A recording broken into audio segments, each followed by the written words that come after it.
এত যে lakh lakh caesarean section delivery হচ্ছে, তোমরা কি জানো ঠিক কিভাবে একজন অবস্টেট্রিশিয়ান বা ধাত্রীবিদ বাচ্চাটিকে মার পেট থেকে বার করে আনে? আজকে আমি তোমাদের সেই স্টেপসগুলো বলছি। এই স্টেপসগুলো হঠাৎ আবিষ্কার হয়নি, ধীরে ধীরে এর ইমপ্রুভমেন্ট হয়েছে। প্রথম যারা তৈরি করেছিল স্টেপসগুলো বা চিন্তা করেছিল এই স্টেপসগুলোর কথা, তারা বুঝতে পেরেছে কোনটাতে সবচেয়ে কম ব্লাড লস হবে, কোনটাতে কোন স্টেপসের মাধ্যমে সবচেয়ে সহজে বেবি বার করা যাবে, কোন স্টেপসে বিপদে পড়তে পারি। এই সিজারিয়ান করাও সবসময় সোজা না। বেবি বার হওয়ার সময় অনেক রকম ঝামেলা হতে পারে, বেবির অনেক রকম ইনজুরি হতে পারে সিজারিয়ান হওয়ার সময়ও। তাই যত দিন যাচ্ছে সিজারিয়ান সেকশন ইমপ্রুভমেন্ট হচ্ছে, এবং এই সিজারিয়ান ইমপ্রুভমেন্ট নিয়ে আমি আসবো আরেকদিন। কেন এত রাশি রাশি সিজারিয়ান সেকশন অত সহজে করা হচ্ছে আজকের জগতে। প্রথমে বলি নামটার কথা। অ্যাকচুয়ালি হ্যাঁ, জুলিয়াস সিজারের সঙ্গে এই নামটি যুক্ত। খুব সম্ভবত সম্রাট সিজার নিয়ম করেছিলেন বা সেকশন অফ ল করেছিলেন একটি। তিনি ডাক্তারদের অ্যালাউ করেছিলেন যে যদি মা মারা যায় এবং ভেতরের শিশুটি যদি তখনও বেঁচে থাকে, আমি অ্যালাউ করছি মার পেট কেটে বাচ্চাটিকে বাঁচাবার চেষ্টা ডাক্তাররা করতে পারে। আজও মৃত মায়ের ওপর সিজারিয়ান করা যায়, যাকে বলে পোস্টমর্টেম সিজারিয়ান সেকশন। খুবই কঠিন সিদ্ধান্ত, খুব তাড়াতাড়ি না নিতে পারলে বাচ্চার সমূহ ক্ষতি হওয়ার সম্ভাবনা। এই কথা ছেড়ে আজকে আমি যেটা বলতে এসেছি সেটাই ফিরে আসি। কি কি স্টেপ আছে সিজারিয়ান সেকশনে? যখন আমরা ছুরি নিয়ে একটি সিজারিয়ান করতে শুরু করি, প্রথমেই রয়েছে স্কিন লেয়ার। খুব পাতলা, তলায় রয়েছে ইঞ্চি খানেক, ইঞ্চি দেড়েক ফ্যাট লেয়ার। এটা ইনসুলেটরের হিসেবে কাজ করে, এক ধরনের বাফার হিসেবে কাজ করে, যাতে ভেতরে আমাদের কোনো অঙ্গ আঘাত না পায়। এই লেয়ারটির মধ্যে সবচেয়ে কম ব্লাড ভেসেল আছে। এরপরে চলে আসে রেকটাস শিট, সবচেয়ে টাফ মেমব্রেন অ্যাবডোমিনাল ওয়ালের। এইটাকে আমাদের ছুরি দিয়ে, কাঁচি দিয়ে কাটতে হয়, নাহলে এর মধ্যে দিয়ে যাওয়া অসম্ভব। তারপরে রয়েছে টকটকে লাল রঙের রেকটাস মাসল। রেকটাস মাসলের পরে রয়েছে একটা পাতলা পর্দা, যাকে বলে পেরিটোনিয়াম। এটাকে বলে প্যারাইটাল পেরিটোনিয়াম, বাইরের দিকের পেরিটোনিয়াম। এই পেরিটোনিয়াম ভেদ করলে আমরা পৌঁছে যাই পেটের একদম অভ্যন্তরে, এবং বিভিন্ন অঙ্গের নিজস্ব পেরিটোনিয়াম আছে, যাকে বলে ভিসারাল পেরিটোনিয়াম। জরায়ু বা ইউটেরাসেরও একটা পেরিটোনিয়াম লেয়ার আছে, এবং এই জরায়ুর যেখান দিয়ে আমরা বাচ্চাটাকে বার করব রয়েছে মূত্রাশয় বা পেচ্ছাপের থলি। যখন এই জরায়ুর ওপরের ভিসারাল পেরিটোনিয়ামটা আমরা হালকা করে কেটে নিচের দিকে নামাই, তার সঙ্গে সঙ্গে মূত্রাশয়টা নিচে নেমে যায়। আমি এরম ঘটনাও দেখেছি। এই স্টেপটা ভুল করার জন্যে পুরোপুরি মূত্রাশয়ের মধ্যে দিয়ে কেটে এফোড় করে জরায়ুর মধ্যে ঢোকা হয়েছে। মূত্রাশয় খুব সাবধানে নামিয়ে দেওয়ার পরে আমরা ছুরিটা চালাই জরায়ুর ওপর, প্রেগনেন্ট ইউটেরাসের ওপর। আমি যখন ইংল্যান্ডে একটি কোর্স করছি আল্ট্রাসাউন্ডের, তখন আল্ট্রাসোনোলজিস্টরা একটা কথা বলে উঠেছিলেন স্টেজে উঠে, যে আমাদের স্যালিউট অবস্টেট্রিশিয়ানদের, ধাত্রীবিদদের, যে তোমরা প্রেগনেন্ট ইউটেরাসের ওপর ছুরি চালাও। এর থেকে মোর ভাস্কুলার, মানে এর মধ্যে blood, major amount of blood রয়েছে, সেখানে ছুরি চালানো, ব্লাড ভেসেলস রয়েছে, একটা মানুষের ভেতরে তৈরি হয়েছে, সেখানে ছুরি চালানো সত্যি সাহসের দরকার। এবং একটা সিজারিয়ান সেকশনে আমি তোমাদের বলি কম করে 1 লিটার ব্লাড লস হয়, এবং এর জন্য প্রকৃতি আগে থেকেই তৈরি হয়ে থাকে। যে কোনো ডেলিভারিতে যেহেতু ব্লাড লস হবে, রক্তের ভলিউমটা বাড়িয়ে রাখে প্রকৃতি, যাতে মা সেটা সহ্য করতে পারে।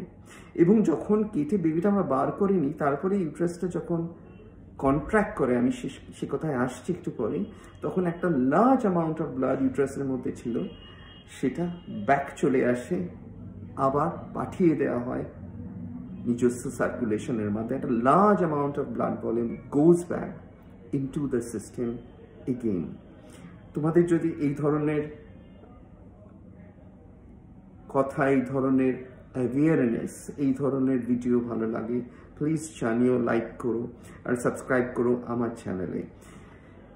এবার আসছি, ইউট্রাসটা কাটা হয়েছে, তারপরেই বেরিয়ে আসে স্যাক, যেটার মধ্যে বেবি আছে, বেলুনের মতো, জল ভরা বেলুনের মতো। সেটা ছুরি দিলেই সঙ্গে সঙ্গে ক্রিস্টাল ক্লিয়ার জল বেরিয়ে আসে। আমরা চলে গেছি প্রেগনেন্সির স্যাকের মধ্যে। আমরা এবার হাত ঢুকিয়ে স্কুপ করে বেবির হেডটা বার করি। এটা বলি যে 90%-রও বেশি ক্ষেত্রে মাথা দিয়েই, প্রথম মাথাটাই পাওয়া যায় নিচের দিকে, মাঝে মাঝে অন্যরকম থাকে, সেই কথা আমি অন্য ভিডিওতে আসবো। মাথাটা বার করার পর ধীরে ধীরে বেবিটা বার করা হয়। এর নাভির সঙ্গে আম্বিলাইকাল কর্ডের মাধ্যমে প্ল্যাসেন্টা যুক্ত, বা যেটাকে ফুল বলা হয়, এই কর্ডটা কেটে বেবিকে আলাদা করে দিয়ে দেওয়া হয় সিস্টারদের হাতে, এবং সিস্টাররা দিয়ে দেন পিডিয়াট্রিশিয়ান বা চাইল্ড স্পেশালিস্টের হাতে। এরপর একটু পরেই প্ল্যাসেন্টাটা ইউট্রাসের গা ছেড়ে বেরিয়ে আসে, সেটা আমরা বার করে নিই। এই যে পুরো ঘটনাটা, এটা কয়েক মিনিটের মধ্যে ঘটে যায়। 2 মিনিটের মধ্যে বেবি ইউজুয়ালি বেরিয়ে আসে। সেরম ক্ষেত্রে 30-40 সেকেন্ডের মধ্যেও ধাত্রীবিদদের ক্ষমতা আছে বেবিকে বার করে নেওয়া। পরবর্তী ধাপগুলো হচ্ছে যে লেয়ারগুলো বললাম সেগুলোকে আস্তে আস্তে রিপেয়ার করা। এটা সময় নেয়। ইউট্রাসটা যেটা কাটা হয়েছিল সেটা কি কমসে কম 2 লেয়ারে সেলাই করা হয়। যে সেলাই আজকাল আমরা ইউজ করি সিনথেটিক অ্যান্টিবায়োটিক কোটেড সেলাই, সেটাকে বলে ভাইক্রিল। অনেক সময় 3 লেয়ারও ইউজ করা হয়, যদিও আজকে মডার্ন সার্জারিতে 3য় লেয়ারের খুব জরুরি লাগে না, খুব জরুরি প্রয়োজন নেই। পেটের ভেতরের এই সেলাইগুলো অত্যন্ত জরুরি। এই সেলাইয়ে কোনো গন্ডগোল থাকলে পোস্ট অপারেটিভ পিরিয়ডে পেশেন্টের জীবন সংশয় ঘটে যেতে পারে। আর এগুলোকে ঠিক করতে গেলে আবার আমাদের অপারেশন করে পেটের ভেতরে ঢুকতে হবে। তাই জন্য এই সেলাইগুলো অত্যন্ত জরুরি, যেগুলো ভেতরেই থেকে যাবে। এবং যেহেতু আবার আমরা পেটের ভেতরে ঢুকে গিয়ে এই সেলাইগুলোকে কাটতে পারবো না, সরাতে পারবো না, তাই এগুলো এমনই সেলাই ব্যবহার করা হয় যেগুলো আস্তে আস্তে শরীরের সঙ্গে মিশে যাবে, অ্যাবজর্ব হয়ে যাবে। এই সেলাই আগে যেটা ব্যবহার হতো তার নাম ছিল ক্যাটগাট, ক্যাঙ্গারুর ইন্টেস্টিন থেকে তৈরি। কিন্তু এখন সিনথেটিক অ্যান্টিবায়োটিক কোটেড ভাইক্রিল ব্যবহার করা হয়। অত্যন্ত ভালো এরা। এই ক্যাঙ্গারু ইন্টেস্টিন থেকে তৈরি হওয়া ক্যাটগাটের থেকেও অনেক দিন বেশি থেকে যায় শরীরের মধ্যে, প্রায় মাস 3। সেই জন্য হিলিং হওয়া অবধি ধরে রাখে। যে কাটা জায়গাটা ছিল তাদের দুটো সাইডকে, দুটো মুখকে একসঙ্গে ধরে রাখে, হিলিং বেটার হয়, ইনফেকশন অনেক কম হয়। ইউট্রাসের সেলাইয়ের পরে চলে আসে পেরিটোনিয়াম, যেটা প্যারাইটাল পেরিটোনিয়াম, বাইরের যে মেমব্রেনটা আছে, পেটের থলিটাকে যেটা রক্ষা করছে, পেটের থলির চারপাশের যে পেরিটোনিয়াম, তাকে বলা হয় প্যারাইটাল পেরিটোনিয়াম। এটাও আজকাল সেলাই করা হয় না মডার্ন সার্জারিতে, কারণ পেরিটোনিয়াম নিজে থেকেই ওটা আস্তে আস্তে এক পাশ থেকে এক পাশ জুড়ে যায়, সেলাইয়ের কোনো প্রয়োজন হয় না। তবুও আগেকার বহু সার্জন আজও এই সেলাইটি করে চলেছেন। এরপরে রয়েছে রেক্টাস শীথ। হ্যাঁ, এটাকে খুব ভালোভাবে সেলাই করতে হবে। এখানে কোনো দুর্বলতা বা ফাঁক থেকে গেলে পরবর্তীকালে হার্নিয়া হওয়ার চান্স থাকবে। এটাও ভাইক্রিল দিয়ে সেলাই করা হয় সিজারিয়ান সেকশনের ক্ষেত্রে। তারপর শেষে রয়ে গেল ফ্যাটের শেষে স্কিন পাতলা লেয়ারটা। তোমরা পেস্টের কথা শুনেছো, অনেকে এটা আঠা দিয়ে লাগিয়ে দেয়, কিন্তু আমি প্রেফার করি এটা নাইলন দিয়ে আলাদা আলাদা ইন্টারাপ্টেড বা আলাদা আলাদা সেলাই। এতে এফেক্টটা বেটার, হিলিংটা বেটার আমার মনে হয়, এবং কমপ্লিকেশন স্কিনের হওয়ার চান্সেস অনেক কম। স্কিনের সেলাইটা মনে রাখবে সবচেয়ে কম ইম্পর্টেন্ট।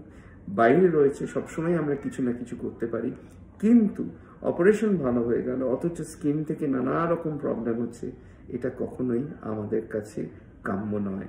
তাই জন্যে আমি তো নাইলন দিয়ে করি, যেটা সবচেয়ে ইনার্ট মেটেরিয়াল, সবচেয়ে শরীরে কম ইনফেকশন হয়, এবং সপ্তাহ খানেক বাদে, 5 থেকে সপ্তাহ খানেক বাদে সেই সেলাইটা আউটডোরে আমি কেটে দিই। এই তোমরা জানলে কিভাবে সিজারিয়ান সেকশন হয়। পুরো অপারেশনটা 15 মিনিটেও করে ফেলা সম্ভব, বাট নর্মালি মিনিট 30 লাগে।